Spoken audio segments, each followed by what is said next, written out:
The baby had been dying for 3 hours. The blizzard had sealed the ranch house shut. No doctor, no neighbors, no way out. Eleanor Hayes was alone with a burning infant in a storm that had swallowed the world whole. Then someone knocked. 3 soft sounds, barely audible above the wind. No horse outside, no wagon, no footprints in the snow. The storm had already erased them. Just a 12-year-old girl standing in the white dark, soaking wet, alone, carrying something in that canvas bag that would change every life inside that house before the night was over. She said 4 words. The baby is sick. This is the story of the longest night at the Hargrove Ranch and of everything it delivered. Story of Wyoming, 1883. The blue dress had never been worn. Eleanor Hayes had folded it carefully before she left Philadelphia, pressing each pleat flat with the back of her hand, the way her mother had taught her, smoothing the fabric until it lay quiet and obedient inside the trunk. She had told herself she was saving it for a special occasion, for a Sunday, for the day she finally felt like she belonged somewhere. That was 11 days ago.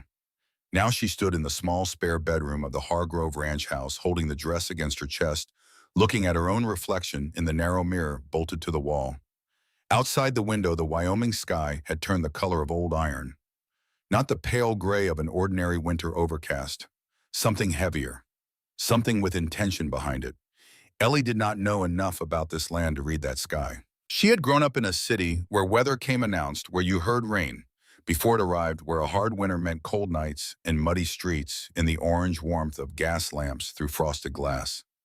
She did not know what it meant when the clouds moved that way, low and fast and dense, swallowing the western horizon from the bottom up, as though the earth itself were pulling the sky down to meet it.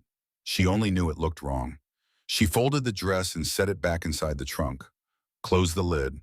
The latch clicked with a small, precise sound that seemed too loud in the silence of the room.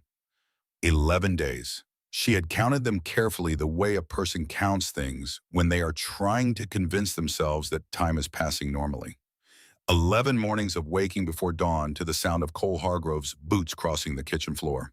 11 breakfasts eaten at a table where 2 people sat close enough to pass the salt and far enough apart that the distance felt designed. 11 evenings of lamplight and the creak of the house settling in the cold, and the unbroken silence of a man who had decided somewhere along the way that silence was safer than speech. Cole Hargrove was not unkind. She had understood that much before she arrived, and the past 11 days had confirmed it with the steady reliability of a man who did exactly what he said he would do, and nothing more. He thanked her for each meal. He kept the wood box filled without being asked. He repaired the loose step on the back porch the morning after she mentioned it in passing without comment, as though he had simply noticed a problem and solved it, which was she was beginning to understand how he expressed most things. He was not the man she had imagined when she read his letter. Or rather, he was exactly that man, and she had imagined him wrong. The letter had been short, honest in a way that felt almost aggressive after the polished, careful letters from other men she had considered and declined. Cole Hargrove had written, "I have a ranch in Wyoming Territory, 240 acres in good standing. I have a daughter 6 months old. Her name is Rose. Her mother passed in the spring. I need someone who can share this life. I cannot promise more than honest work and honest treatment." She had read it 5 times, then she had bought a ticket. What she had not understood reading those words in Philadelphia was the weight of a grief that had not yet become clean. Helen Hargrove had been dead for 6 months, long enough for the rawness to harden into something else. Not long enough for Cole to have learned what that something else was or what to do with it. He moved through the house like a man navigating a room in the dark, careful and deliberate, and slightly off from where he meant to be, never quite crashing into anything, but never fully at ease either. Ellie understood grief. She understood it in the way anyone does who has watched someone they love disappear by degrees rather than all at once. Her father's bankruptcy had taken 3 years, and most of what she had believed about security and permanence. That was a different kind of loss, but it had the same quality of aftermath, that long suspended moment after the falling when you are still standing and not entirely sure how. She did not need Cole Hargrove to love her. She did not need him to be happy or whole or anything other than what he was. She only needed them to find a way to be in the same house without the air between them, always feeling like something held its breath. She was still working on that. The morning of the 12th day began the same as every other. Cole sat at the kitchen table, ate his breakfast without speaking, drank his coffee, standing at the window for exactly the amount of time it took him to finish it. Then he set the cup down, pulled his coat off the hook by the door and paused. It was the pause that was different. Normally he left in one continuous motion, hat and coat, and out the door the way a man leaves who has already made every decision he needs to make before he gets up in the morning. This time he stopped, coat half on, and looked at the window. Ellie was at the stove. She watched his reflection in the dark glass of the cabinet door above the sink. He was looking at the sky. "Weather's going to turn," he said. Not to her specifically, more in the way that a man states a fact to a room. "How bad?" she asked. He finished putting his coat on. "Bad enough. Don't go outside once it starts." "How will I know when it starts?" He looked at her then directly, which was not something he did often. His eyes were dark gray, the color of riverstone, and they had the quality of eyes that had spent a long time looking at long distances. "You'll know," he said. He was gone before she could ask anything else. She stood at the window and watched him cross the yard toward the barn, his strides steady and unhurried in the way of men who have made peace with the fact that the weather does not negotiate. The sky behind him was the wrong color, lower than it should have been.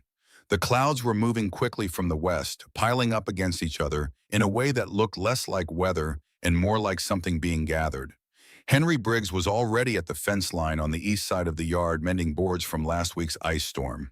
He was a lean young man of 29 spare, with words and economical in movement, the kind of ranch hand who noticed everything and said little about any of it.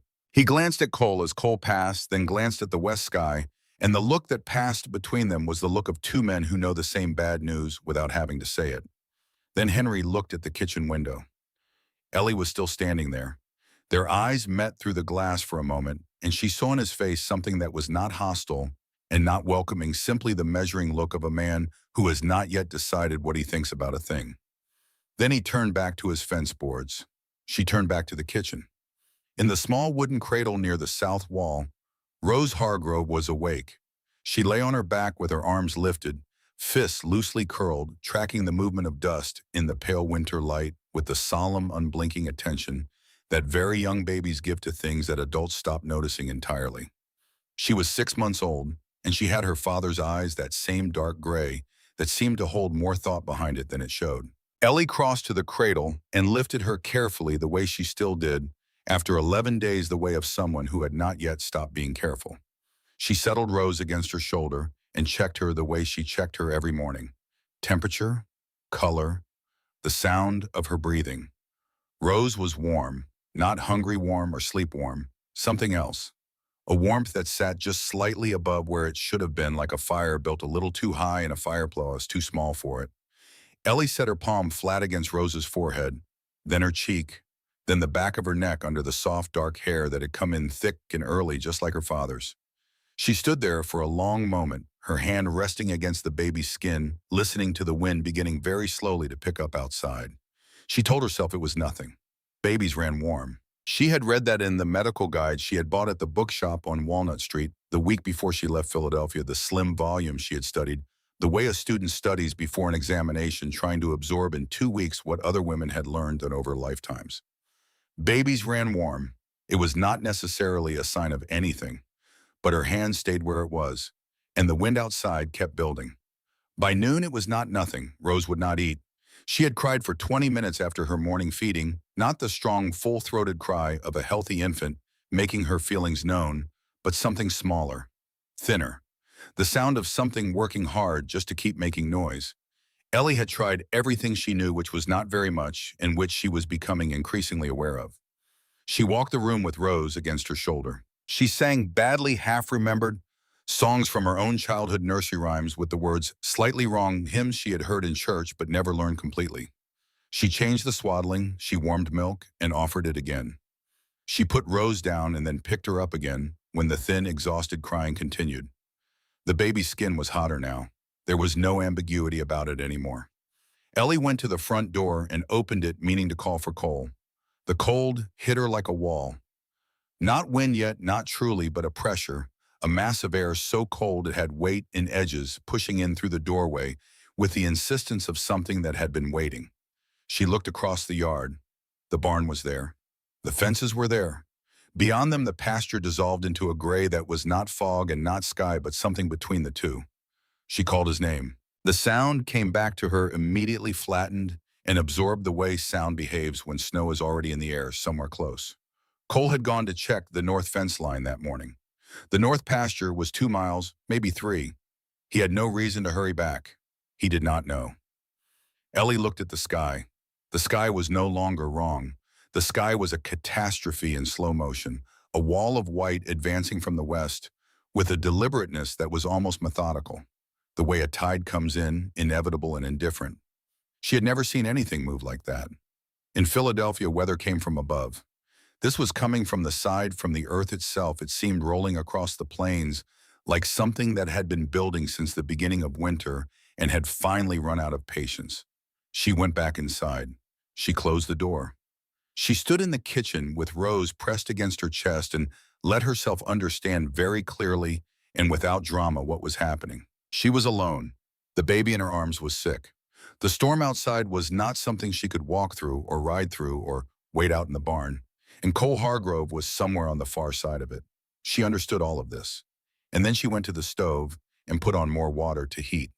This was the thing about Ellie Hayes that the men who had written her polished letters in Philadelphia would have been surprised by, though the ones who knew her would not have been. She was not brave in the way people use that word when they mean fearless. She was brave in the way that fear requires you to be the kind that comes not from the absence of knowing how bad things are, but from the presence of knowing that the only way out is through. She soaked a cloth in the warm water and wrung it until it was damp but not dripping. She laid it against Rose's forehead. The baby whimpered and turned her head. "I know," Ellie said quietly. "I know, I'm here." She went to the shelf above the dry goods and took down the medical guide. She had read the sections on infant fever twice in Philadelphia, and once more in the week after she arrived late at night by lamplight when the house was quiet. She read them again now, standing at the kitchen table with Rose propped against her arm, reading with the focus of someone who knows that what they are reading matters. The storm hit at 3 in the afternoon. It did not come gradually. It came the way a decision comes all at once after a long time of thinking about it. One moment the world outside the windows was gray and still and pressurized. The next it was white completely and entirely white, the kind of white that is not a color but an erasure. The wind did not build up. It arrived at full force, slamming into the north wall of the house with a sound like a tree falling, rattling every window in its frame, finding every gap between the logs, and pushing cold air through with the persistence of water finding its level. The fence posts were gone. The barn was gone. The yard was gone. There was only white moving sideways, impenetrable and absolute. Inside the house, the fire in the stove fought back. Ellie fed it steadily, not letting it drop. She kept the cloths changed on Rose's forehead. She walked the room. She talked mostly to herself, occasionally to the baby, a low and continuous murmur that was less about the words than about the sound, the human sound of a voice in a room which was the only thing she had to offer against the size of what was happening outside. Rose's temperature kept climbing. By 4 o'clock, the baby's cries had changed again. Not louder, quieter. The thin, distant quality had intensified the sound of something very small, working very hard just to stay in the world. Ellie sat in the chair beside the cradle and put both hands flat on her own knees and breathed. She had done everything she knew to do. The cloths, the warmth, the murmuring. She had read everything in the book twice more, and she had done what the book said to do, and it was not enough, and she knew it was not enough, and there was nothing else she could do with what she had. She thought about prayer. She was not a praying woman, not in any regular or confident way. But she sat there in the chair with the wind hammering the walls and the fire fighting the cold, and Rose's small, exhausted crying threading through everything, and she found herself thinking the shape of a prayer even if she could not find the words for it. Help, just help, from anywhere, from anyone. That was when the knock came.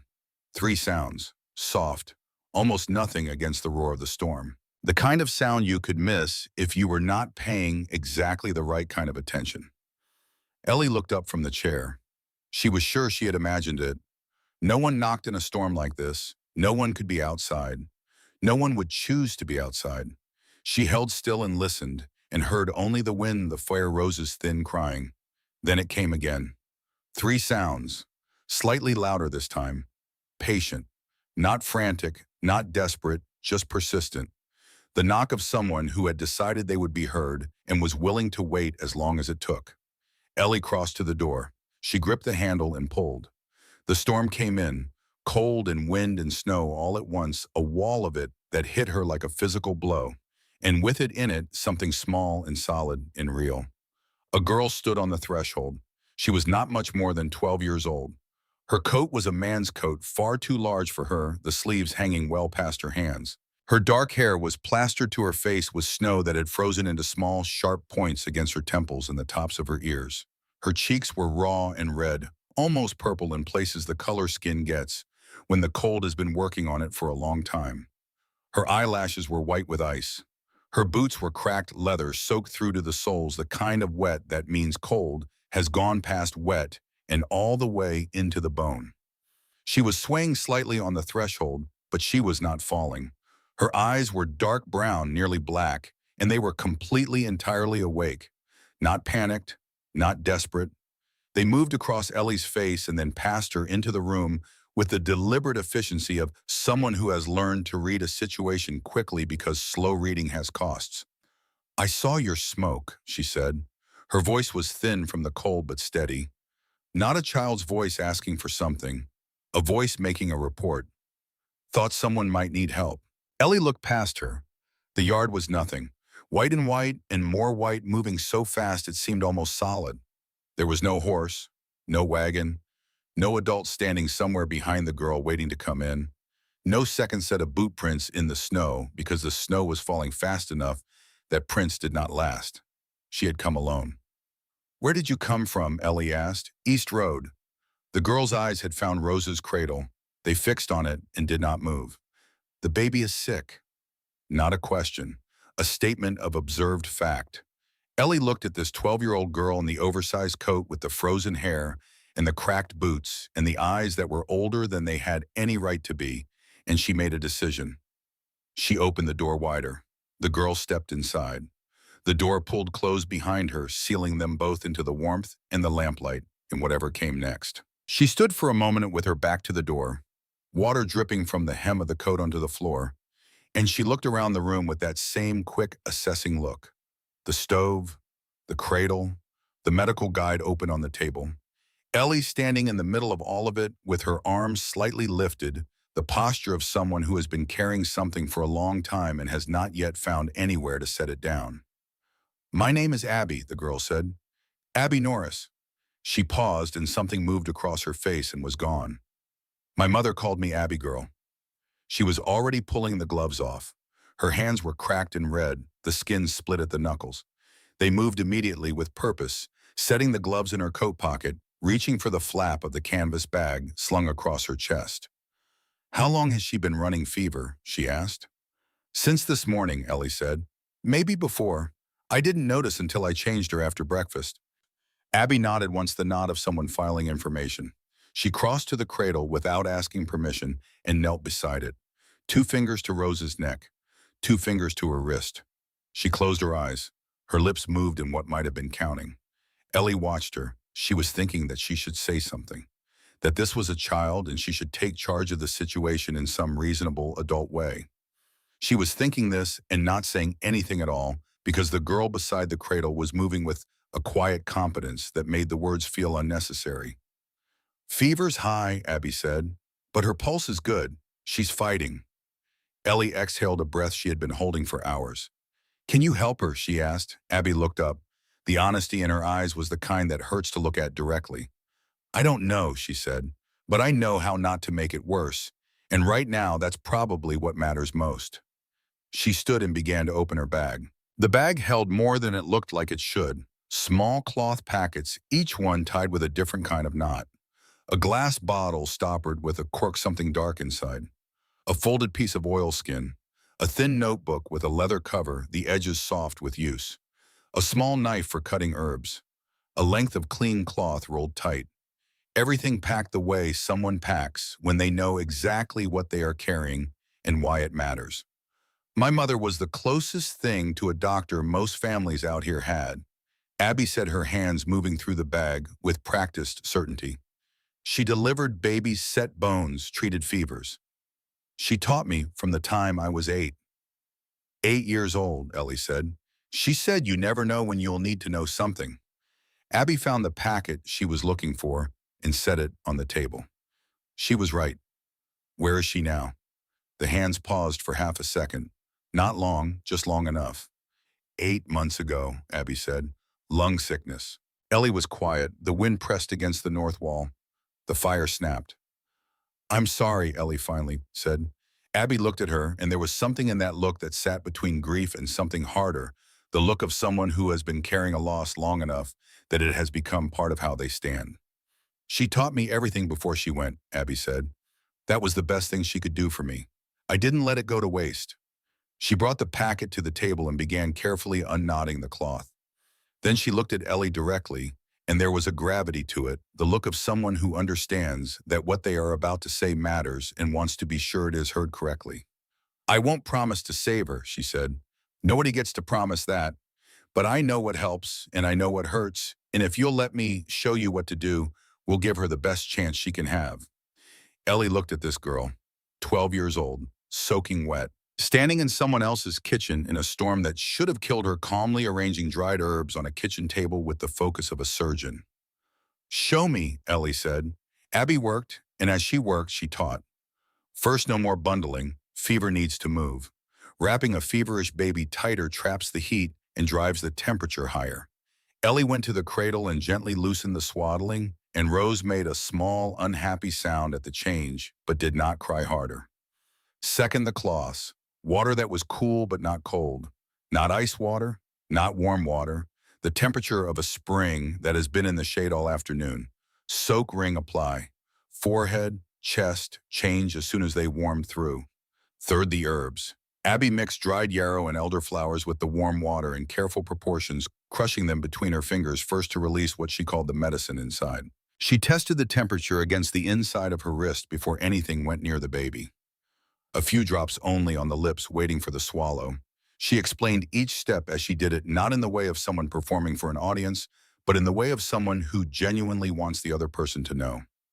Because Ellie understood Abby was not planning to be here forever. She was teaching as fast as she could, and then Abby sat beside the cradle and began to hum. There were no words, just a low, steady sound, almost below the range of hearing, like wind through tall grass, or the sound a river makes when you are far enough from it that the individual movements dissolve into a single continuous note. Rose's crying softened, then stopped. Her small hands opened and closed once, and then were still. Ellie sat down in the chair she had been sitting in before, and for the first time in hours, the tight thing in her chest loosened by exactly 1 degree. Outside, the storm was still the storm. The wind still hammered. The snow still moved sideways across the invisible world. But inside the house, there was a fire and a lamp and the low sound of a girl humming over a cradle, and it was enough to make the chaos outside feel briefly like something happening somewhere else. Cole came back after dark. Ellie heard the door before she heard anything else, the sudden change in the sound of the wind that meant the outside had come in, and she was already on her feet when he stepped into the kitchen. He was soaked through. His beard was stiff with ice along the edges, and his coat had taken on that cold, wet weight that fills a room with the smell of winter and exhaustion. He had made it back from the north pasture in a storm that should have made it impossible. And he stood in the doorway looking at the room with a controlled expression of a man who had already prepared himself somewhere on the ride back for whatever he found. He saw Ellie. He saw Rose's cradle. He saw the girl kneeling beside the cradle looking back at him with calm, dark eyes. Ellie spoke first. Her name is Abby Norris, she said. She was caught in the storm. She's been here since mid-afternoon. She knows what she's doing. Cole looked at the girl for a long moment, then at the cradle, then back at Ellie, and in that look was something she had not seen in 11 days of careful managed distance. It was raw and it was real, and it had several things in it at once: fear, gratitude, and the shame of a man who knows he was not where he should have been. How is she? His voice was quiet, roughened by cold. Better than she was at noon, Ellie said. Abby has been managing the fever. Cole crossed to the cradle. He looked down at Rose. He did not speak. He just looked, his hands loose at his sides, his face doing something complicated that he was not trying to hide anymore, or perhaps simply could not. Abby watched him look at his daughter the way she seemed to watch everything with that steady cataloging attention. Then she returned to changing the cloth. Cole straightened up. He looked at Abby with something that was as close to respect as his face seemed to know how to show. A single nod. That was all. Then he went to the stove to pour coffee because there were some situations where a man's only useful contribution was to keep his hands busy and stay out of the way. And Cole Hargrove was perceptive enough to recognize when he was in one. He fed the fire. He carried more water from the pump, 2 full buckets, that he set near the stove where Ellie could reach them easily. He checked the storm boards on the windows, pushing against each one to make sure it was holding. He did all of this quietly in the background, making himself useful in the small mechanical ways that left the center of the room free for what was actually happening there. It was past 8 o'clock when Abby sat back on her heels, turned slightly toward them both and spoke. "I need to tell you something about why I was on the road today." Cole looked up from where he had been sitting near the stove. Ellie set down the cloth she was folding. "I was going to the Fletcher place," Abby said. "My uncle sent me. He said they owed him a debt, and I was to carry a package there and collect what was owed." In weather like this, Cole's voice was measured. Nothing in it yet but the question. The sky had been turning since early morning, Abby said. She was looking at the floor in front of her, not avoiding the room, exactly, more like she was choosing her words from somewhere she had to look down to find. Anyone who's lived here long enough would have known what that color meant. The fire cracked. The wind pushed against the north wall. "Your uncle knew," Cole said. It was not a question. Abby did not answer immediately. When she did, her voice was as even as it had been when she talked about her mother, as even as it had been about everything. But underneath the evenness, if you were listening for it, there was something that had been pressed flat by a long time of being pressed flat. "He needed the debt settled," she said. "And She stopped, looked up, looked directly at both of them with those dark brown eyes that held more than they were given credit for. "I don't cost him anything to lose." The room went very still. Cole was looking at the window, at the dark glass that showed nothing but the reflection of the lamp and their own faces looking back at themselves. His jaw was set in a way that had nothing to do with cold. The muscles along his forearms, visible where he had pushed up his sleeves near the warmth of the stove, were tight. "What's your uncle's name?" he asked. "Silas Norris. He runs the trading post at the East Crossroads." "I know it." Ellie looked at Cole's reflection in the window. She was watching his face, which he had stopped managing, and what she saw there was very clear. It was protective anger, the kind that rises in a person when they encounter something that should not have been allowed to happen and know that no amount of anger will undo it. But the anger comes anyway because the body insists on registering wrong even when there is nothing left to fix. "He's not a bad man," Abby said, and it was the most heartbreaking thing in the room that she said it at all, that she felt the need to offer that. "He just doesn't think I'm important." Cole stood up. He went to the window and stood with his back to the room, looking at nothing, one hand resting flat against the wall beside the frame. He stood like that for a long moment. Ellie did not say anything. She was learning in a way she had not expected to learn anything in this house, what silence could hold when it was the right kind. Abby turned back to Rose. The baby was sleeping now. A real sleep, not the thin, exhausted sleep of the early afternoon, but something deeper, the breathing slower and more even. Abby changed the cloth one more time, checked the temperature at the neck, watched the chest rise and fall. "She's going to have a hard night," Abby said quietly. "Fever usually climbs again before it breaks. Before dawn is the worst. But she's stronger than she was." A pause. "We just have to stay with her." Cole came back from the window. He looked at Ellie, and she looked back at him, and something moved between them in the lamplight that neither of them had managed in 11 days of careful mornings and careful evenings and careful silence. It was small. It was nothing you could point to or name, but it was there. "I'll keep the fire," he said. "You two rest when you can." "I'm not resting until this is settled," Abby said flatly. Cole looked at her for a moment. Then he did something that Ellie would remember for a long time afterward. He almost smiled, not quite, but almost. "Neither am I," he said. Outside, the blizzard was still the blizzard. It had no interest in what was happening inside the house. It did not care about the baby in the cradle, or the girl who had walked through it, or the man and woman who were finding somewhere in the worst night. Either of them had weathered a first tentative language between them. The storm went on, the fire held, the lamp burned, and Abigail Norris, 12 years old, orphaned, deposited by a careless man into a morning sky that should have been the end of her, knelt beside the cradle of a rancher's daughter, and changed the cloth again and hummed the song with no words that her mother had taught her, and did not stop. The night divided itself into watches without anyone calling them that. There was no agreement, no discussion, no rotation assigned and written down. It happened the way necessary things happen between people who are paying attention to something larger than themselves.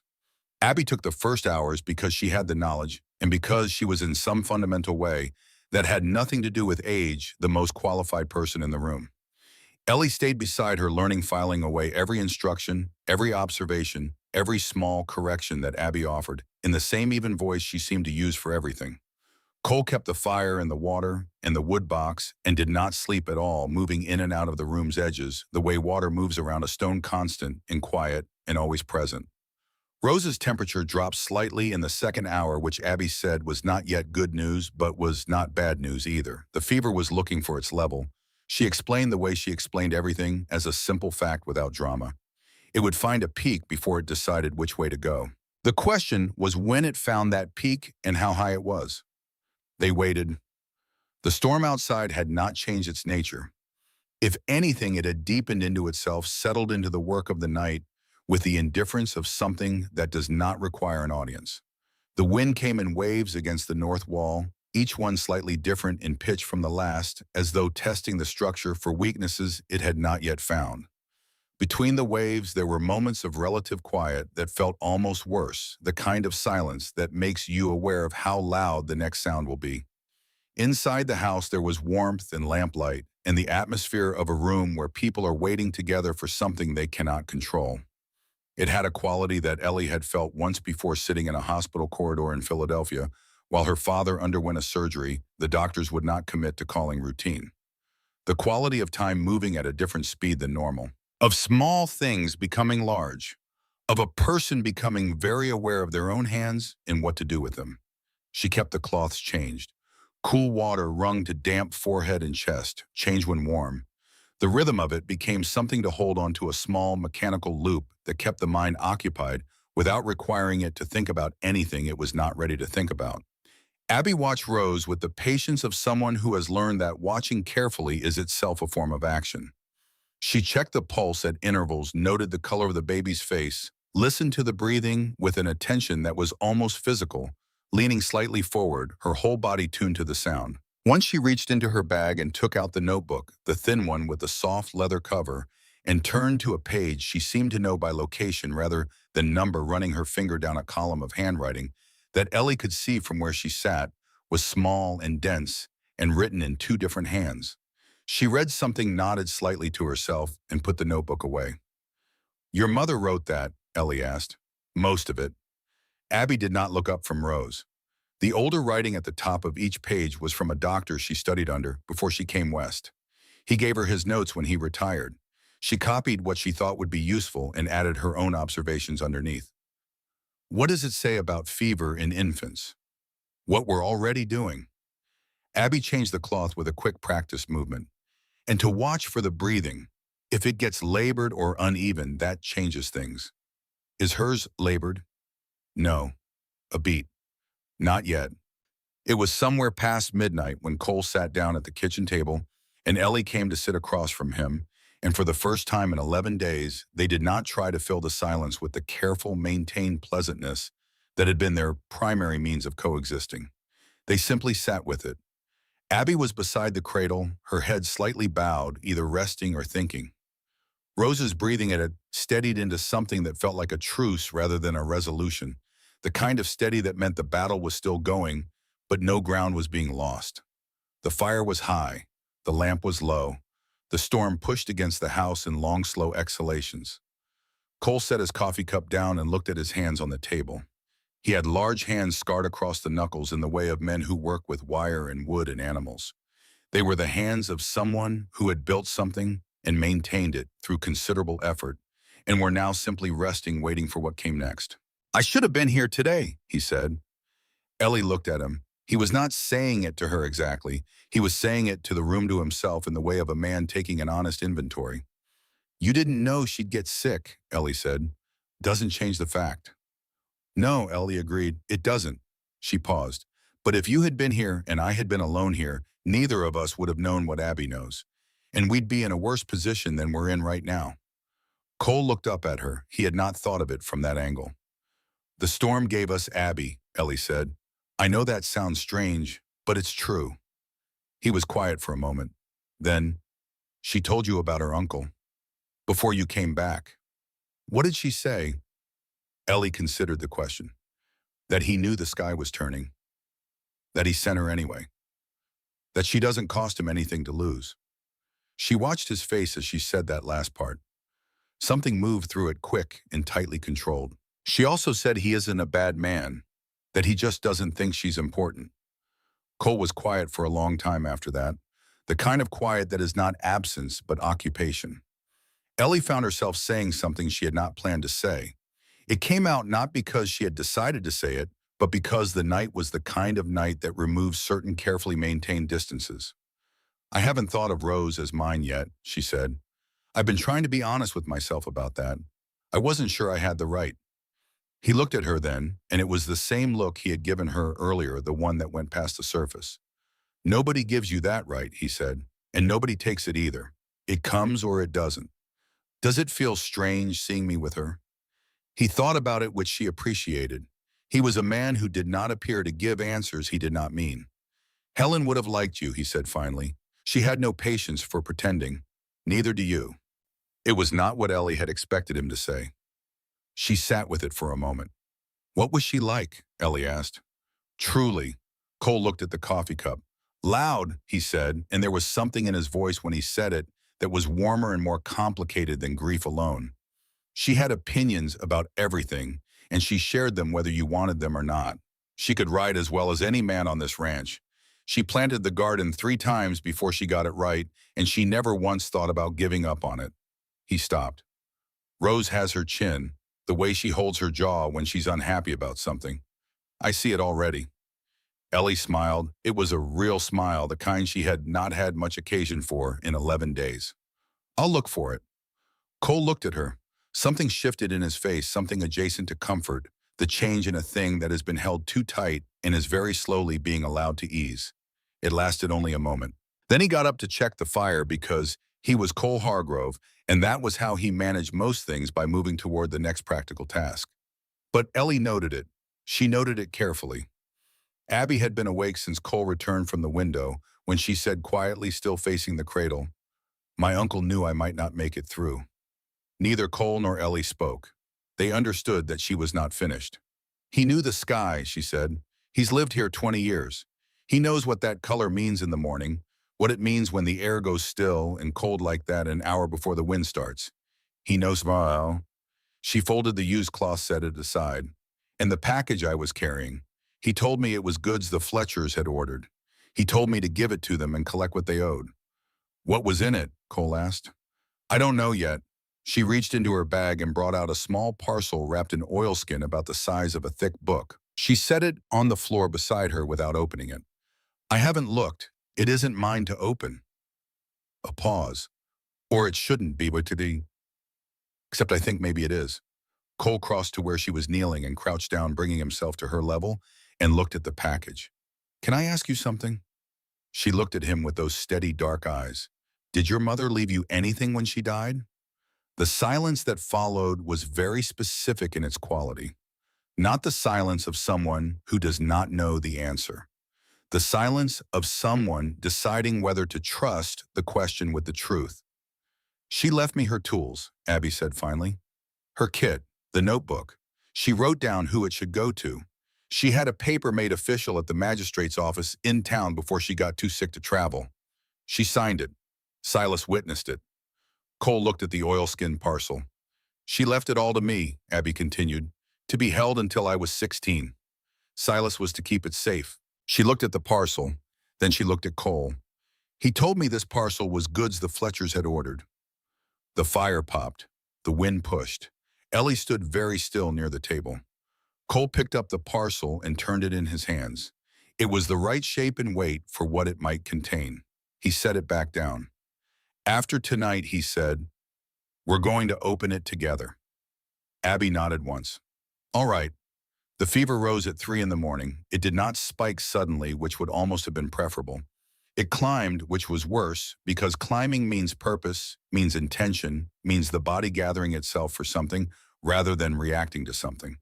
Rose went from the measured steady of the past hours to a heat that Ellie could feel when she was still 6 inches from the baby's face, a radiation that made no sense coming from something that small.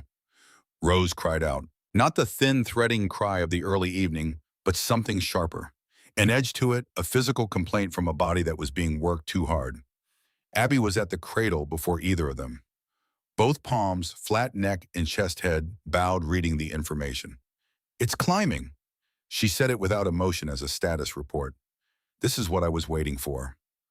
What do we do, Guamo? Ellie was already at the water, already reaching for a cloth. What we've been doing, but more of it and faster. And I'm going to use the last of what I brought. She went to her bag and found the final small packet, the one she had not yet used, the one she had been preserving. She opened it carefully, the way you open something you know cannot be replaced. Cole moved to the other side of the cradle. He looked at his daughter, and the control he maintained over his face on ordinary days was simply not there anymore. It had been used up somewhere in the past several hours, and what was left was something rawer and more honest. Abby looked at him. Talk to her. He looked up. What?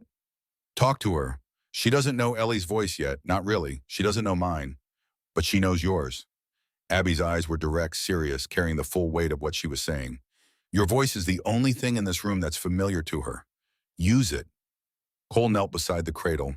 He was a large man, broad across the shoulders, and the motion of kneeling brought him down to a level that looked slightly impossible, the way large things look when they make themselves small.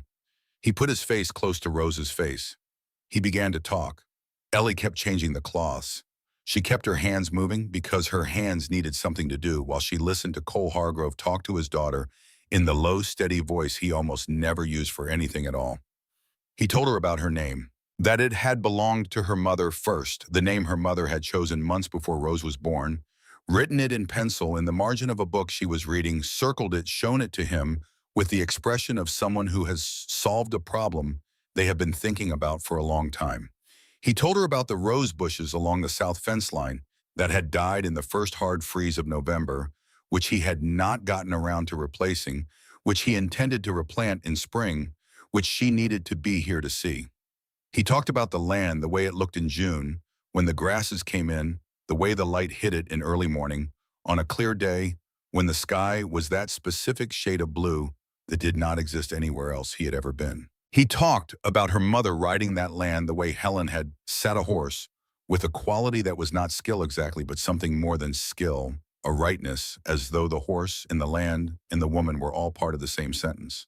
Ellie listened and kept working and felt something change in her.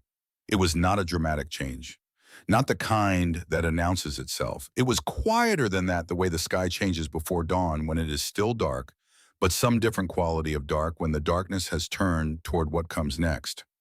She understood in the way that real understandings come gradual and accumulating rather than sudden, that she wanted Rose to live.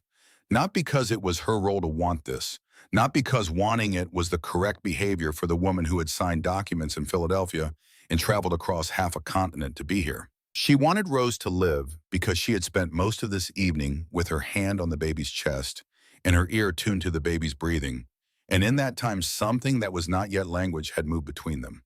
She wanted Rose here in June to see the light Cole was describing. She wanted to be the one who saw it with her. This was the thing she had not been able to find in 11 days of careful mornings. She had found it in this. At 4 in the morning, Abby swayed. It was a small movement, barely perceptible, the slight displacement of a person who has been very still for a very long time and whose body has finally stopped cooperating. She was reaching for a cloth when it happened, her hand going out to the table and finding it, steadying herself against it with a grip that looked too deliberate to be unconscious. Ellie saw it. Abby, I'm fine. Immediate, flat. The voice of someone who has been saying they were fine for so long, it has become reflexive. Let me see your forehead. I don't need, let me see it. Abby went still for a moment. Then she turned and let Ellie put a hand to her head, and Ellie felt it immediately. The same wrong warmth she had felt in Rose that morning, 8 hours and a lifetime ago. You have a fever, Ellie said. It's nothing. It's not nothing. You've been wet since this afternoon. You've been in a cold room for hours. Your body has been running on whatever reserve it started with, and that reserve is gone. Ellie kept her voice even, which required some effort. You need to rest. Rose. Rose is better than she was at noon, and I know what to do now. You taught me. Ellie moved slightly, positioning herself between Abby and the cradle in a way that was firm but not aggressive. Sit down. Abby looked at her. The stubbornness was still there in those dark brown eyes, that iron will that had been keeping her upright all evening. But underneath it, visible only for a moment before she reassembled her control, was something else. Exhaustion so complete it had gone past the feeling of it into something else entirely. If the breathing changes, Abby started, I'll wake you. If her color goes gray or blotchy, I'll wake you. If she stops crying and won't start again, Abby. Ellie put her hands on the girl's shoulders gently, steadily. I will wake you. I know what to watch for. You taught me tonight, and I was paying attention because you are worth paying attention to. She looked at the girl directly. Now sit down and let me take care of you. Something in Abby's face shifted. It was the shift of a structure that has been load-bearing for a long time being told for the first time in a while that it does not have to hold everything alone. It moved through her quickly and then was composed again. But Ellie had seen it. Abby sat. Cole had been watching from near the stove. He crossed to the chest at the foot of the bed in the corner of the room and brought out 2 extra blankets, the thick wool kind that smelled of cedar in long winters. He draped one around Abby's shoulders without ceremony, the way you cover someone without making them feel covered, and set the other on the chair beside her. Abby let herself be covered. She sat in the chair near the stove with both hands around the warm mug Ellie pressed into her grip, and her eyes stayed on the cradle, and then slowly by degrees her head tipped back against the chair and the eyelids closed. Not all the way, not a surrender, but rest finally after everything. Cole and Ellie stood on either side of Rose's cradle. There was no Abby to direct them now. There was only what they had learned and what they could work out together and the baby between them who was still fighting. The fever was still high. Not climbing anymore, which was something, but not dropping, which meant the question was still open. Cloth, Cole said. Ellie handed it without looking up from Rose. Water's cooling. He went to the bucket, tested it with his wrist, the way Abby had done, added a small amount from the warm kettle on the stove. Tested again. That's right, Ellie said. Abby said not too cold. I know, I was listening too. They worked in a rhythm that neither of them had expected to find, the kind of rhythm that comes not from practice, but from 2 people who are both paying complete attention to the same thing at the same time. Cole changed the cloth. Ellie held Rose's hands when the baby stirred, those impossibly small fingers wrapping around her index finger with a grip that still had force behind it. She is still fighting, Ellie thought. Good. Tell me something about the ranch, Ellie said after a while. Not because she needed to know, but because silence had become the wrong texture for what this moment was. Cole was quiet for a moment. What do you want to know? Anything. What's the worst part of winter, practically? He thought about it. The loneliness of it, he said. Not the weather, not the work. The way everything gets very small and very far from everything else. And that's fine. That's what the land is. But after a while, it starts to feel like the world has gotten small along with it. Ellie looked at him. He was looking at Rose, not at her. Helen felt it too, he said. She grew up in a town. Not a big one, but enough. She missed people. Not specific people, just the quality of having them around, the noise of it. He adjusted the cloth. She used to say the house got bigger every winter instead of smaller, and not in a good way. Does it still? Ellie asked. He considered the question with the seriousness he seemed to give everything. It was bad last winter, he said. This winter started the same way. He did not say what came after that sentence, but the shape of it was present in the room. They kept working, the fire burned. Rose's breathing stayed steady. It was just before 5 in the morning when Abby woke. She had not slept deeply, which she probably knew. She came back to consciousness the way she did most things without drama, without the disorientation most people show when they have been asleep. She simply opened her eyes and looked at the cradle. "How is she?" Low voice, still her own. "Holding," Cole said. "No change for the last hour. Breathing is good." Abby pushed the blanket off and stood, and Ellie moved to intercept her before she had taken a full step. "You still have a fever." "It's lower," Ellie checked. It was lower. Not gone, but lower, the body having handled some part of its problem in the hour or two of rest. "Sit with us," Ellie said. "Don't stand over the cradle by yourself. Sit here." Abby sat in the chair Ellie pulled to the side of the cradle, close enough to see and touch if necessary. And that was the compromise they reached, unspoken and mutual. The three of them arranged themselves around Rose in the last hours before dawn, a configuration that had come to exist entirely because of necessity and had in the process become something else as well. Ellie noticed it but did not try to name it. Some things are made fragile by being named too early. It was at this point in the hollow of the night that precedes early morning that Abby reached into her bag and set the oilskin package on her knee. She did not open it. She held it and looked at it. "My mother made sure I'd have something no one could take from me," she said. "She knew Silas wouldn't spend money on me when it was gone. She knew the only way to make sure I'd be all right was to give me knowledge. Things inside my head that travel with me and don't need to be stored and don't need to be fed and can't be sold by someone who doesn't have the right." Cole was watching her from across the cradle. "She spent 2 years writing everything down properly before she got too sick to write," Abby continued. "Everything she knew, everything the old doctor had taught her, all of it in one place." She looked down at the package. "And she left her tools too, because tools matter. They're the difference between knowing something and being able to do it." "The package," Cole said. "Yes. You think he put them in there?" Abby looked up at him. "I think my uncle decided that a dead woman's wishes about what her orphan daughter should have are less important than a debt he needed settled." Her voice was even. It had always been even. The evenness was not the absence of feeling, but a container for it, a deliberate and practiced containment that she had built over the past 8 months and had not yet had reason to dismantle. "I could be wrong," she said, "but I don't think I'm wrong." Cole put his hand out, palm up, on the other side of the cradle.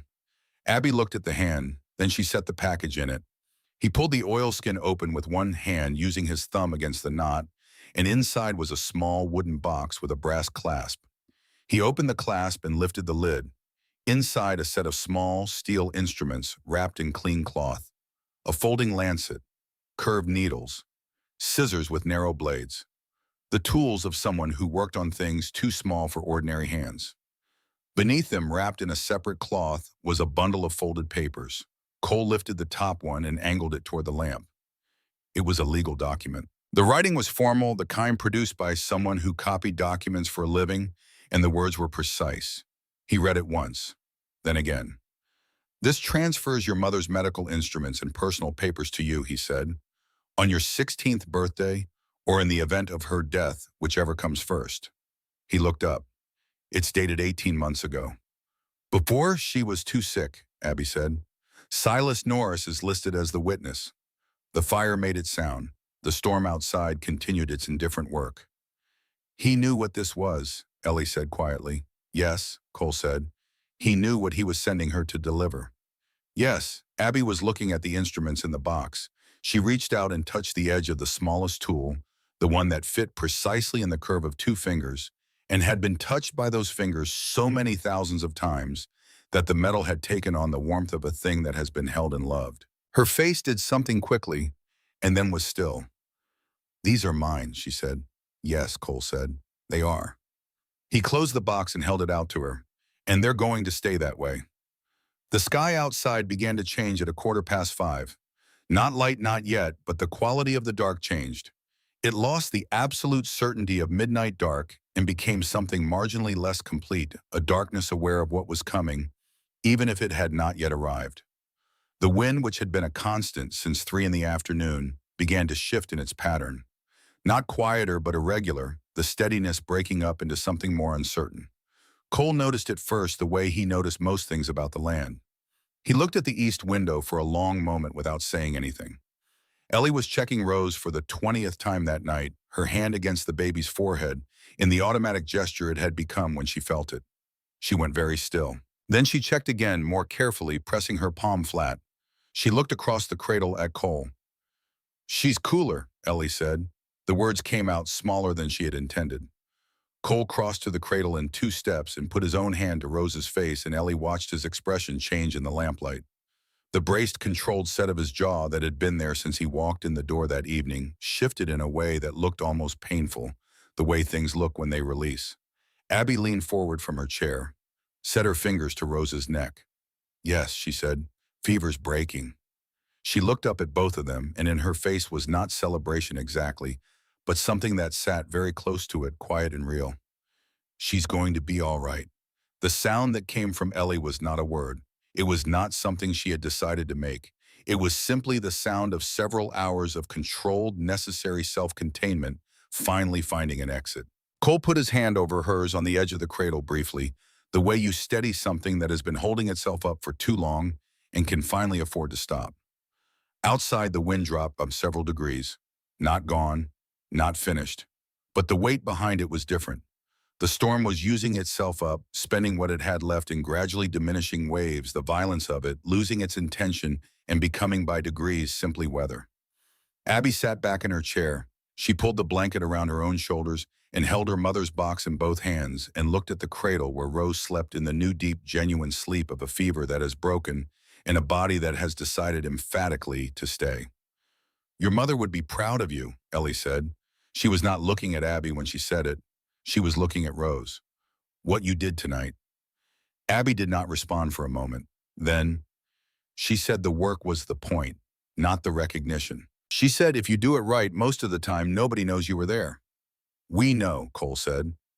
Abby looked at him. She was 12 years old and she had walked through a blizzard alone and kept a baby alive through the night and was now sitting in a stranger's kitchen with her dead mother's tools in her hands and a fever of her own that she had been managing through to willpower alone for the past several hours.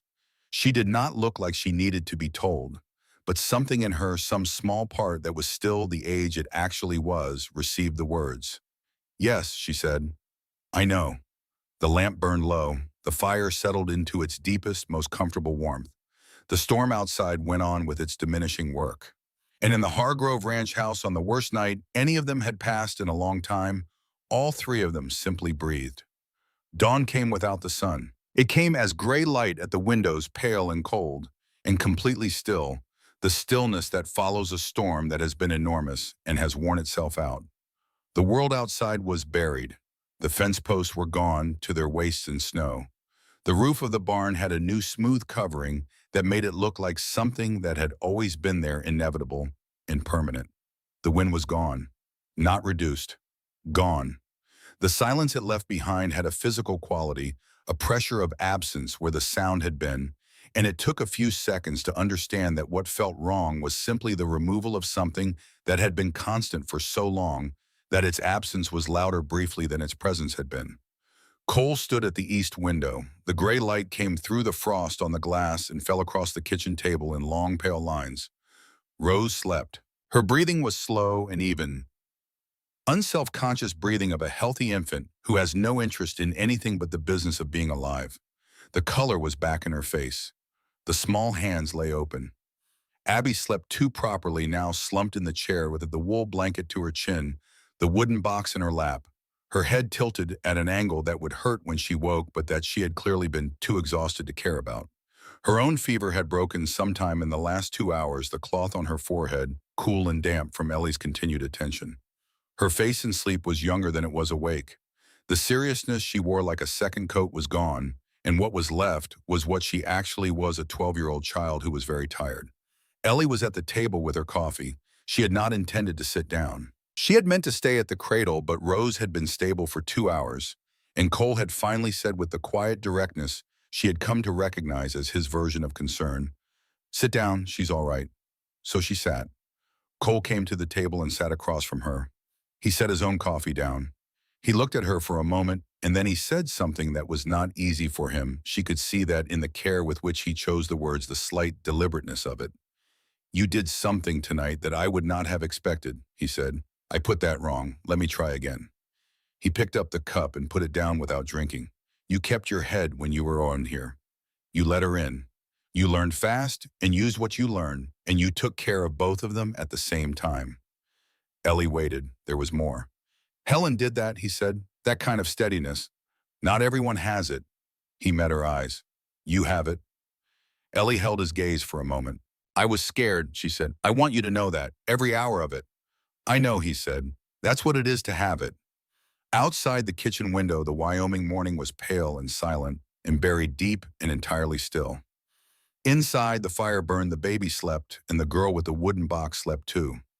Ellie looked across the table at the man she had come west to marry and thought that 11 days of careful breakfasts and careful evenings and careful distance had accomplished very little, and that one long night of fire and cold and a child humming over a cradle had accomplished something she did not yet have a word for, but intended to keep. She drank her coffee. The day began. Abby woke at 8:30.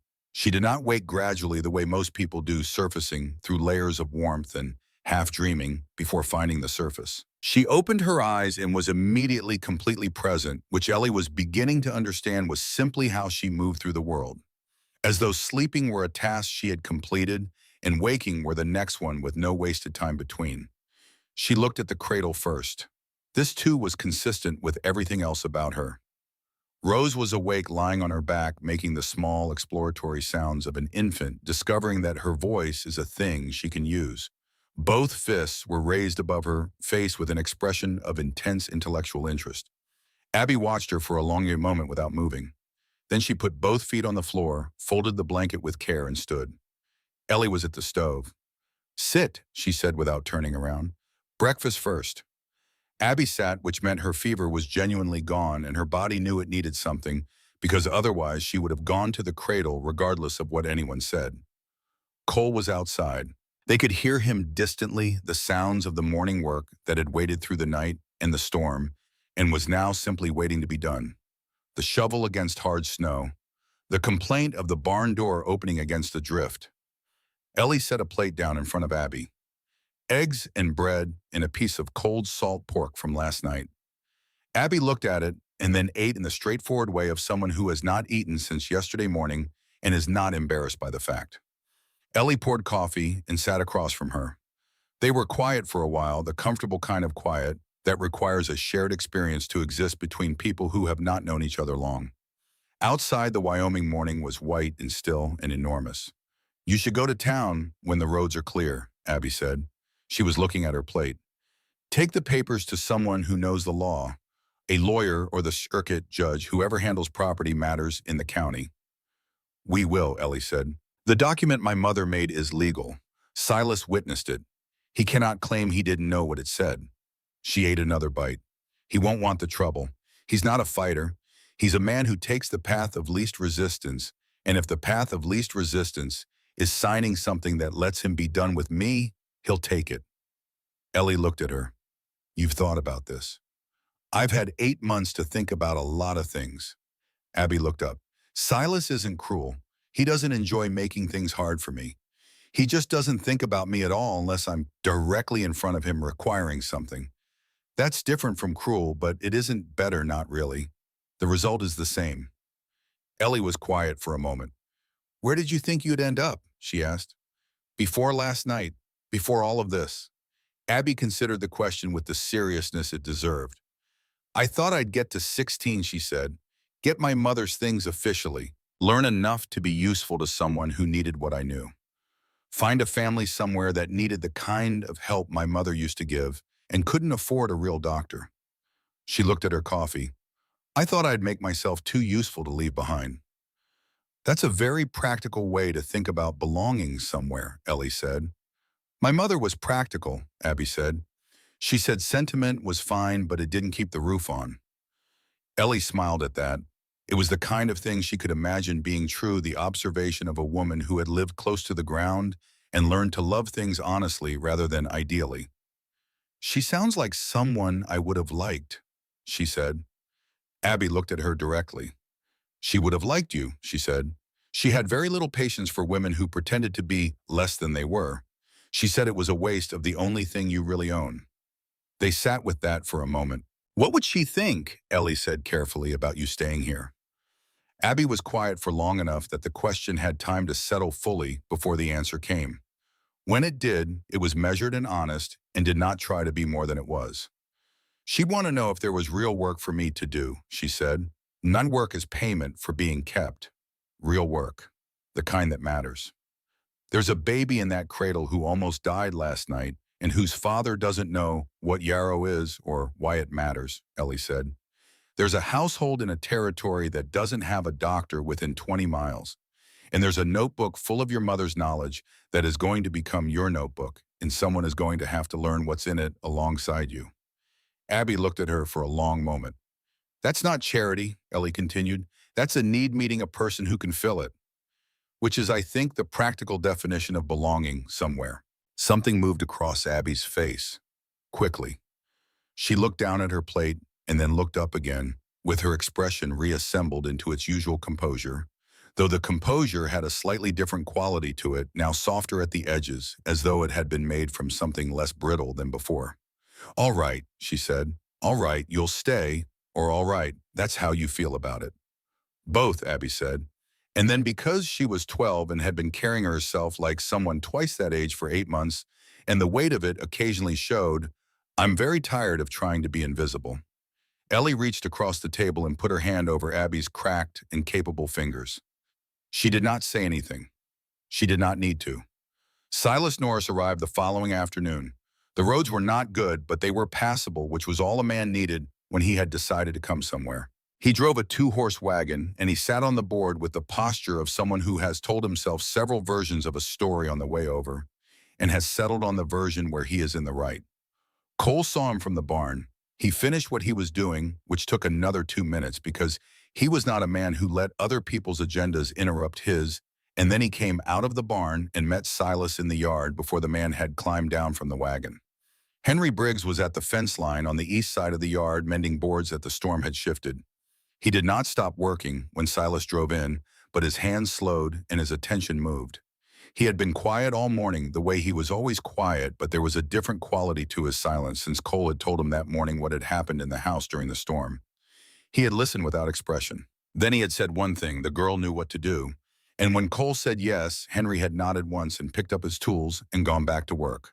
But he had not gone back inside to get his coat when the temperature dropped an hour later either the way he normally would have.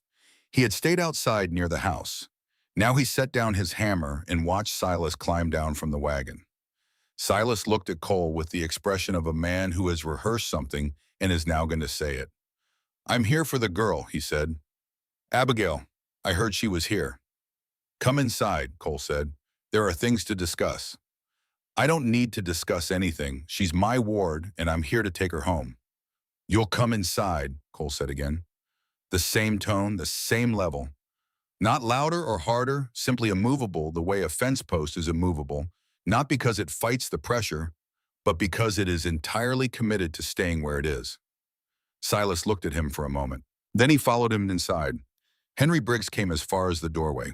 He had not been invited. He came anyway the way a man comes to stand in a doorway, when he has decided that what happens inside that room is his business, regardless of what anyone else thinks about it.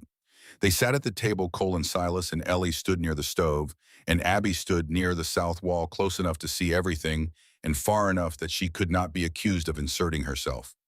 Cole set the legal document and the wooden box on the table between them. Silas looked at both. His face went through a short and complicated sequence of expressions and then settled into something guarded and still. That document was filed at the magistrate's office in Cheyenne, Cole said. I verified the filing number this morning when the telegraph line came back up. It is legal, properly witnessed, and unambiguous. The medical instruments and the notebooks belonging to Miriam Norris are the property of Abigail Norris to be delivered upon Miriam's death or Abigail's 16th birthday. Miriam Norris died 8 months ago.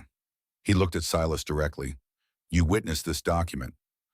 I know what I witnessed, Silas said. Then you know that what you packed in that oilskin parcel and sent this girl to deliver through a building storm was not yours to send. Cole's voice remained at the same level. He was not performing anger. He was simply stating facts in the way that facts, when they are bad enough, do not need amplification. You know the package contained property that legally belonged to Abigail. You sent her to deliver it as payment for a personal debt. And you sent her in the morning of a storm that anyone who has lived in this territory for 20 years could have read in the sky. Silas was quiet. I want to know one thing, Ellie said from near the stove. Her voice was clear and steady, without hostility, the voice of someone who is simply interested in understanding something completely. When she didn't come home that night, what did you think happened to her? The room held very still. Silas looked at the table. He was not a young man, and he was not, Ellie thought, someone who had never in his life experienced the feeling of being ashamed. He had simply arranged his life to minimize the occasions for it, which is not the same thing as not being capable of the feeling. I thought she'd found shelter somewhere, he said. And if she hadn't, Cole said. Silas did not answer. She saved my daughter's life, Cole said. She walked through a blizzard alone, and she knocked on a stranger's door, and she kept a 6-month-old baby alive through the worst night of this winter, using knowledge that she learned from a mother who cared enough to teach her everything she knew before she died. That is what your ward did while you were deciding she was expendable enough to send into a building storm. He put his hand flat on the legal document. She is not going back with you. Silas looked up at Cole. He was not a small man, and he had the weathered authority of someone who had operated his own business for 2 decades. But there was something in the way Cole sat, something in the absolute quietness of him that made all of that irrelevant. Cole was not threatening him. He was simply stating the shape of reality as he had decided it would be. I have legal guardianship, Silas said, but the words had a different quality than they would have had if he said them first before all the rest of it. You have a piece of paper, Cole said. I have a telegraph connection to the circuit judge in Laramie, a legal document that shows you sent a child to deliver property you had no right to dispose of, and a neighbor who spent the night of the storm in this house and can speak to what he witnessed. He did not look at Henry in the doorway, but everyone in the room was aware of him there. I also have time and patience, which I understand are 2 things that create significant inconvenience for men who prefer things to stay quiet. Silas looked at Abby. She was standing against the south wall with her hands loose at her sides and her dark eyes steady on him, and in her face was something that was not anger and not accusation. It was simpler than either of those things. It was the look of someone who has been waiting a long time to see what kind of man a particular person is when they cannot avoid showing it, and who is now seeing it clearly. She's not easy to look after, Silas said. His voice had changed. The rehearsed quality was gone from it. What was left was something more honest, which was not better exactly, but was at least real. No child is, Ellie said. She asks questions about everything. She reads when she should be sleeping. She spends money on things I tell her aren't necessary, and then argues with me about why they are. He stopped. Something in his face that was not quite expression, not quite feeling, moved like light on water. She looks like her mother, he said, and it was clear from the way he said it that this was the hardest part, the true root of the distance he had kept. Every time I look at her, she looks like Margaret, and Margaret's have been gone for 10 years. The room was quiet. Well, Celissa, Cole said, and his voice had changed too, not softer exactly, but less absolute, making room for something. Nobody is saying you're a bad man, but the girl needs something you are not able to give her, and she can have it here. He paused. Let the document stand. Let me file for proper guardianship when the road's clear. Let it be done cleanly. Silas looked at the table. He looked at the wooden box that held his dead sister's instruments. He looked at Abby one more time, and this time she held his gaze without flinching, and what passed between them was not reconciliation and not forgiveness, but something more modest and more durable, in acknowledgement finally of the truth of what they had been to each other and what they were not. I don't want trouble with the judge, he said finally. Then there won't be any, Cole said. Silas stood. He picked up his hat. He looked around the room once more, taking in Cole and Ellie and Henry in the doorway and Abby against the wall, and then he walked out. The door closed. His boots crossed the porch. The wagon boards creaked. The horses moved. Then the yard was quiet again, the clean, empty quiet of winter afternoon in Wyoming, and it stayed that way. Henry Briggs stood in the doorway for another moment after Silas left. He looked at Abby, who was still standing by the south wall, and then he looked at Cole, and then he walked into the room properly and set his hat on the table. I don't know much about law, he said, But I know what I saw this winter, and I'll say so to whoever asks. He looked at Abby. You've got a good hand with sick animals too, for what it's worth. I watched you with the mare last week. You were steady and you didn't rush her. That's not nothing out here. Abby blinked. Of all the things that had been said in the past 20 minutes, this appeared to require the most adjustment. Thank you, she said. Henry picked up his hat. He turned it once in his hands.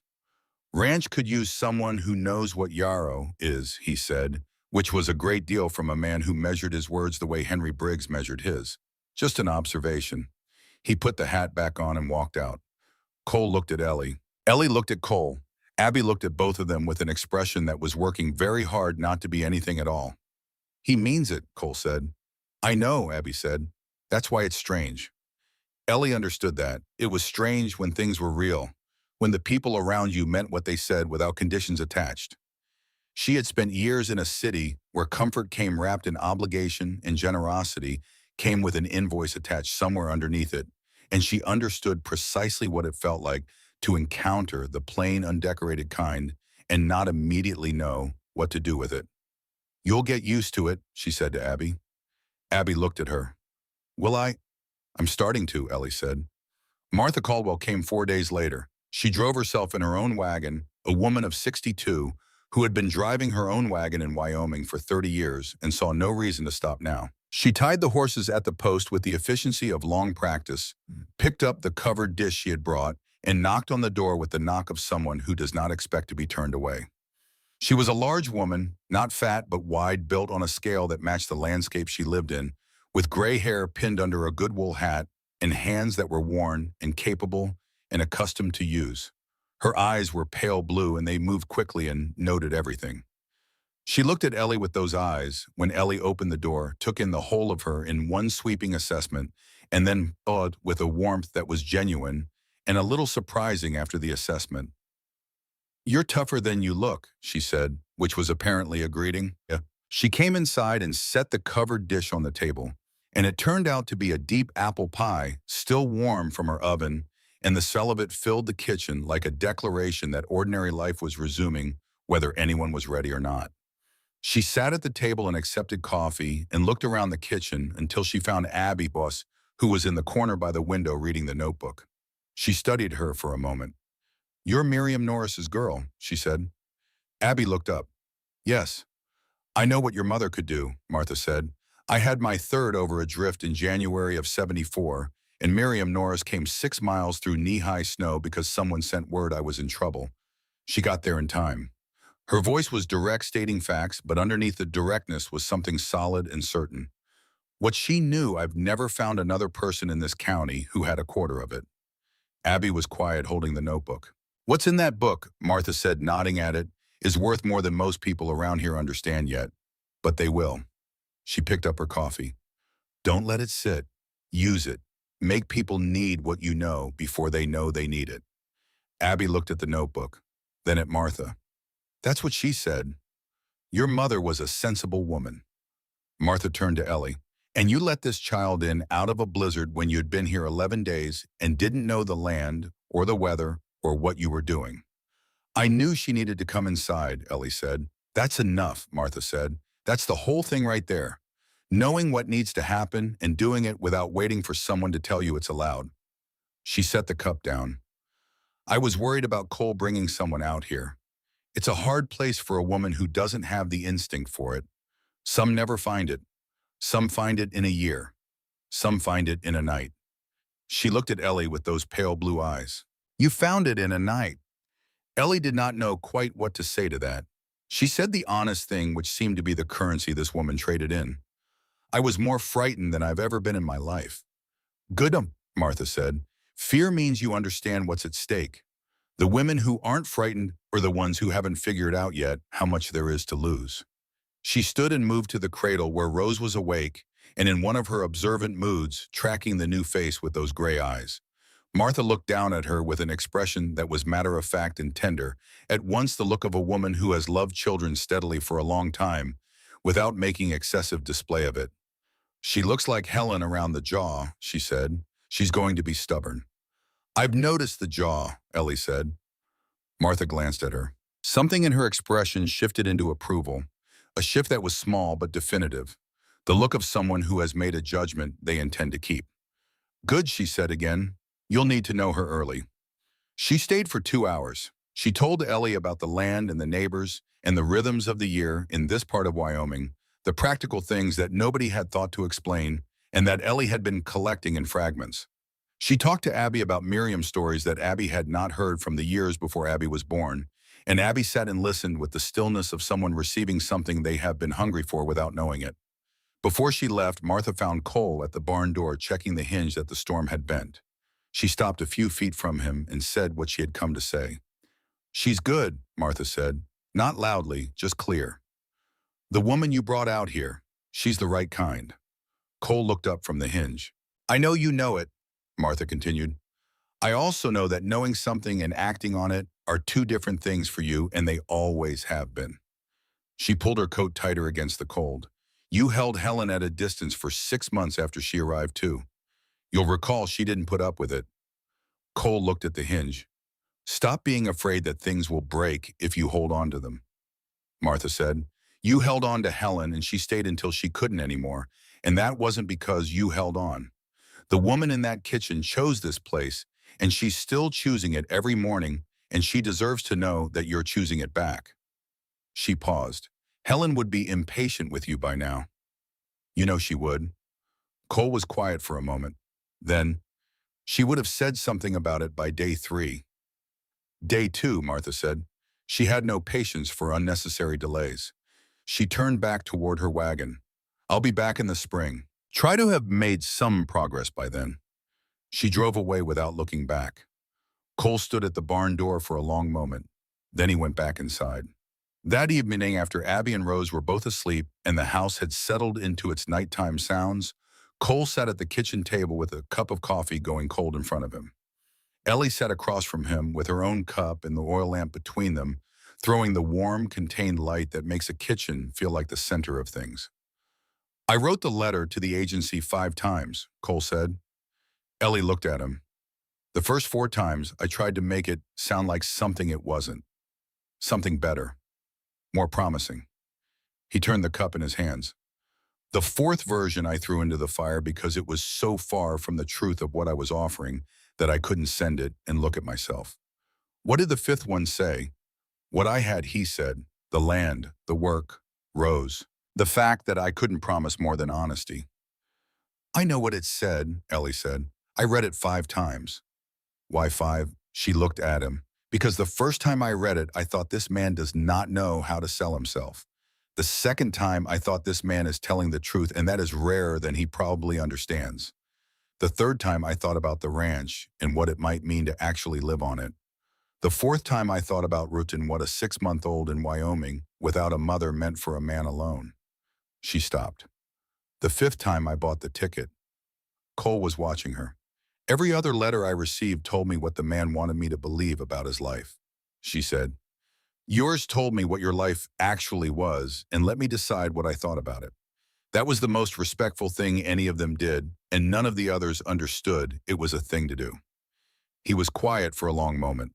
The fire spoke. Outside, the Wyoming night was vast and still and cold, and in it, the stars were the extraordinary quantity and brightness of stars seen from a place without competing light, which was one of the things about this land that Ellie had not known how to expect and had found herself entirely unprepared for. "I didn't know how to have someone here again," Cole said. "After Helen, I thought I did when I wrote the letter. I thought I understood what I was doing. And then you arrived, and I found out I had no idea." "I know," Ellie said. "I wasn't fair to you." "You were honest with me," she said. 11 days of honest but far away. I would rather have honest than warm and false." She paused. "But warm and honest is also possible, and I think you know that, and I think the past few nights have shown you something about the difference between keeping a distance because you need to heal and keeping it because it's become a way of hiding." He looked at her. The gray eyes she had been learning to read slowly over 11 days and one extraordinary night. "Martha said something else," he said. "She said Helen would have been impatient with me by now." Ellie felt something loosen in her chest. That sounds right, she said, from what you've told me. She wouldn't have waited, he agreed. She would have sat me down after about 3 days and told me to make a decision and then live by it. And what decision would she have told you to make? He looked at the coffee cup for a long moment. Then he looked up, and when he spoke, it was with the deliberateness of someone who has thought carefully about each word and means every one of them. That this house is better with you in it, he said. That this land is better with someone who chooses it. That I have been so afraid of losing another thing I let myself in to keep that I have been behaving as though the way to prevent the loss was to not fully let the thing in. He held her eyes. And that I am glad you answered that letter. I should have said that a long time ago. I am saying it now. Ellie looked at him for a moment. She thought about the letter she had read 5 times. The honest man who could not sell himself. The land he described without embellishment. The baby with no mother, and the winter coming. I chose this, she said. The land, the work, Rose. She held his gaze. You. Something in his face moved the controlled surface of him, giving way briefly to what lived underneath it, which was larger and more honest and more careful with itself than the surface suggested. He reached across the table and set his hand over hers. She turned her hand over and held his, and they sat there in the lamplight, with the cold Wyoming night outside and the sleeping house around them. And it was not everything yet, and it was not finished, and it was enough. More than enough. It was a beginning. Spring came the way it always comes in Wyoming. Not gently and not all at once, but in arguments with the winter, back and forth 2 warm days, and then a frost green showing along the south fence line, and then buried again for a week. But it came. Cole filed for legal guardianship of Abby in February, not urgently or pressuringly, but to begin the process. Silas Norris signed the relinquishment papers in March without objection, with the manner of a man settling a bad account. No hatred, no ceremony, simply convenience. Abby was outside the horse barn when Cole told her. She stopped, looked straight ahead for 1 second, nodded, continued working. Cole stood watching her and understood she was not without feeling. She had simply felt this long ago, and now the paperwork was catching up to the truth that had already existed. In the last days of March, Cole planted a row of rose bushes along the south fence. He dug each hole with care, spacing them the way Helen had always meant to space them before the first attempt died, and the second and the third. Abby helped him, which meant she handed him tools and asked questions about soil depth and root structure and the cold hardiness required for roses in Wyoming, and Cole answered each question with the patience of a man who had learned that Abby's questions were worth answering because she was actually going to use the information. Ellie stood at the porch railing and watched them and held Rose against her hip, the baby alert and interested in the activity, with the focused curiosity she brought to everything. The light was the light Cole had described that night in the kitchen in the long hours of the fever watch. The sky, a blue that did not exist anywhere else, the land stretching out to distances that the eye could only approximate. She had been trying to describe it in the letter she wrote to her sister in Philadelphia, and finding that language was inadequate to it. Some things you had to be standing in. She had been standing in it for 3 months now. Rose turned in her arms and grabbed a fistful of her collar and made a sound that was neither word nor cry, but something between the beginning of language, the first experiments in meaning. Ellie looked down at her, and Rose looked back with those gray eyes and the chin that Martha Caldwell had been right about the jaw that was already at 7 months holding its own particular opinion about the world. "Hello," Ellie said. Rose made the sound again. A different note this time. A response. Ellie held her closer and looked out at the fence line where Cole and Abby were still working. Cole kneeling now, and Abby crouching beside him, both of them examining the root ball of the last bush with the same focused attention, the same angle of head. They looked from a distance like a father and a daughter who have been doing this particular thing together for years. None of it was planned. A rancher in Wyoming who could not write a letter worth sending. A woman in Philadelphia who had run out of better options. A blizzard that arrived at the wrong time, and a 12-year-old girl who saw smoke in the sky and turned toward it instead of away.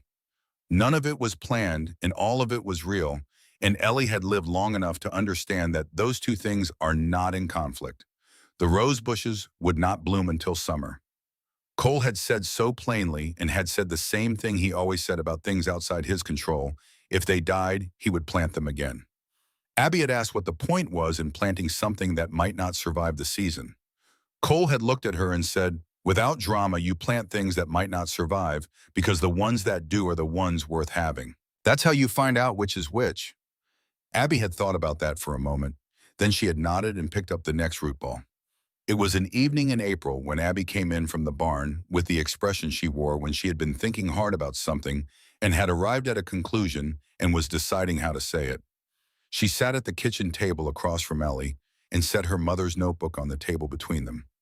"There's a section about childbirth complications that I don't understand," she said. "The terminology is medical. I've been through it 3 times and I can follow the logic, but I don't know the words." "Let me see," Ellie said. She opened the notebook to the page Abby indicated.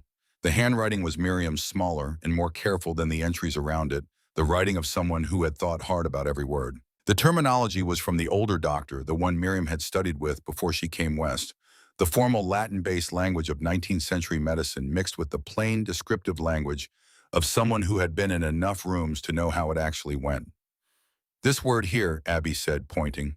They went through it together. Ellie translated the terms she recognized from her reading, and Abby explained the practical observations that Miriam had recorded underneath each term, and somewhere in the middle of the 3rd page, they found the rhythm that would come to define those evenings, Ellie bringing the language and Abby bringing the application, the two of them building something between them that was larger than what either could have built alone. Cole sat near the fire. He was working through the ranch accounts, the ledger open on his knee, but his pencil moved slowly and his attention was partly on the women at the table, and he did not hide the fact. Once Ellie looked up and found him watching with the expression she had come to know, the one he wore when he was noticing something he wanted to keep. She held his eyes for a moment. He looked back down at the ledger, but his pencil had been still. This was what belonging felt like she was learning. Not the dramatic version, the arrival and the declaration and the instant recognition. The real version. A kitchen in Wyoming in April, a lamp burning, a woman and a girl reading a dead woman's notebook together, a man pretending to do accounts in the warmth of the fire, a baby asleep in the next room, and the knowledge quiet and solid and not requiring announcement that you are where you are supposed to be. In May, the rose bushes bloomed. Not all of them. 2 of the 7 that Cole had planted did not survive the late April frost, and he dug them out without ceremony and marked the gaps in the fence line with plain stakes, meaning to replant in the fall. But 5 of them came through, and in the first week of May, they opened with the color of rose that was neither pink nor red, but something exactly between a color that Helen had apparently known the name of and that Cole could not recall, but thought might have been something French. Abby knew the name. She had found it in one of the seed catalogs that Miriam had kept pressed flat and annotated in the margins. She told Cole what it was, and he wrote it in the ranch ledger alongside the planting date in the column, where he kept track of what grew and what required replanting. The morning the roses opened, Rose Hargrove pulled herself to standing for the first time. She had been working up to it for weeks, the incremental engineering project of a body that has decided it is ready for the next thing. She had been pulling herself upright against the side of the cradle, against the chair legs, against the porch railing, when Ellie held her near it.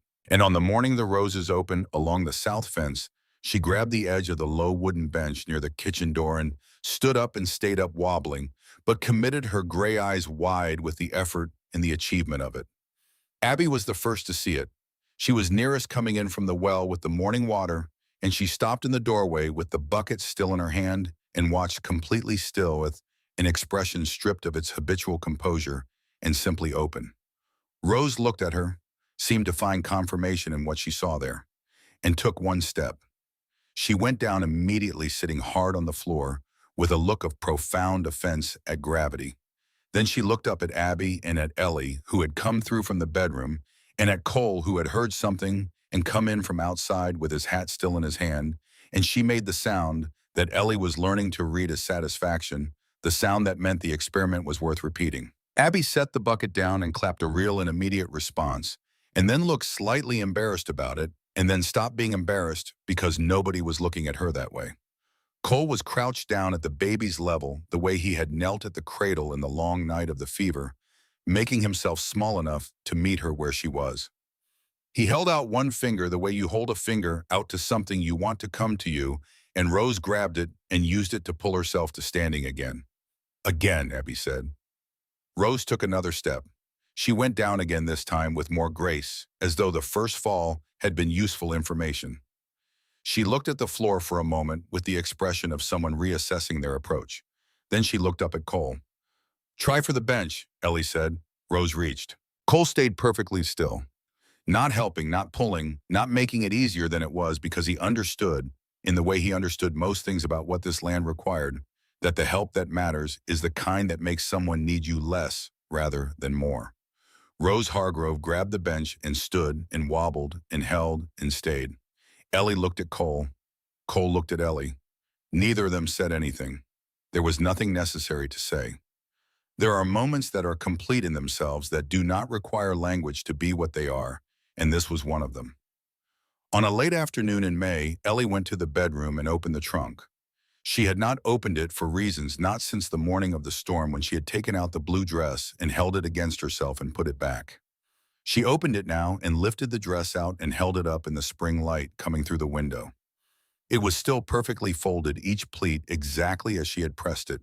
Philadelphia and everything that came before felt very far from here, in the way that distance feels when you are no longer measuring it. She put the dress on. Then she went out to the front porch. Abby was on the porch steps below her with a book open across her knees, reading with the total absorption she brought to everything she decided was worth her attention. Rose sat beside her, or rather sat near her, having navigated herself to Abby's vicinity by the combination of crawling and rolling and brief triumphant standing that had become her preferred mode of travel, and was currently engaged in the serious business of investigating a stick she had found somewhere and was now treating with the full weight of her attention. Cole came from the direction of the barn, walking with the unhurried stride of a man who has completed a day's work and is not yet thinking about the next one. He stopped in the yard and looked at the porch. He looked at Abby on the steps with her book. He looked at Rose with her stick. He looked at Ellie at the railing, and he saw the blue dress, and something moved in his face that he did not try to control. He looked at her for a moment without speaking. "Will they last the summer?" she asked. "Meaning the roses." "Probably," he said. "They're past the worst of it now." "And if they don't," he came to the bottom of the steps, "plant again in the fall." Abby did not look up from her book. "He says that about everything." "He's right about everything," Ellie said.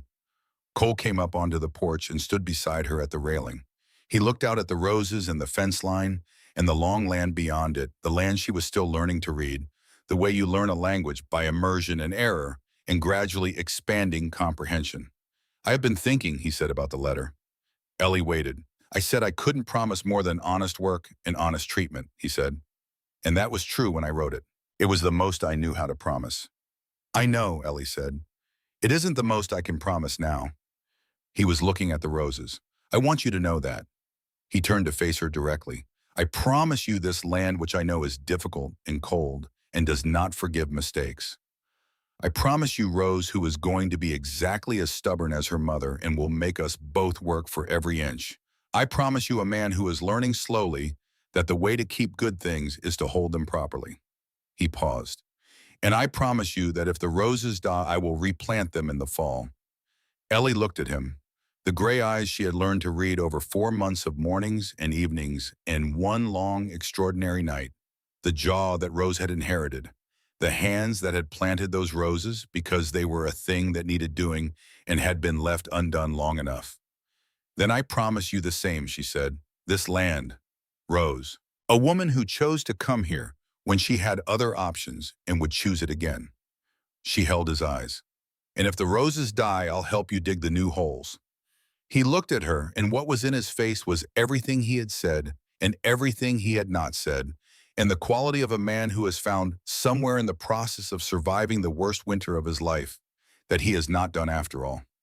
Cole put his hand over Ellie's on the railing, and she turned her hand over and held his, and they stood like that, while the long Wyoming afternoon went gold, and the light did what he had described on the night of the fever, that quality that did not exist anywhere else. And Ellie understood for the first time what it meant to have seen something you cannot unsee and to not want to. Abby turned a page. Rose threw the stick, watched it land, reached for it again. The roses moved in the warm wind from the southwest. The winter had left its mark on the Hargrove Ranch, on the fence line and the cattle numbers, in the two gaps in the rose row where the frost had won. But it had left other things too. A girl who had walked through it alone and found what she had been looking for without knowing she was looking. A woman who had come west as a stranger, who had kept a blue dress folded in a trunk for the day she felt like she belonged somewhere, and who had worn it at last on a May afternoon, when she finally understood that the day had arrived not because anything was perfect, but because she had stopped waiting for permission to call it home. A man who had been so afraid of losing another good thing that he had held it at arm's length until an extraordinary night showed him what it looked like when you stopped holding back. And a baby with her mother's name who had taken her first steps toward a bench and would by summer be running toward the roses along the south fence with the single-minded momentum of someone who has decided that the world is entirely there to be explored and has no patience for the opinion that it might be otherwise. Sometimes a storm does not come to take. Sometimes it comes to deliver exactly what is needed to exactly the people who need it, which is a different thing entirely, and which requires afterward only that you are willing to answer the door.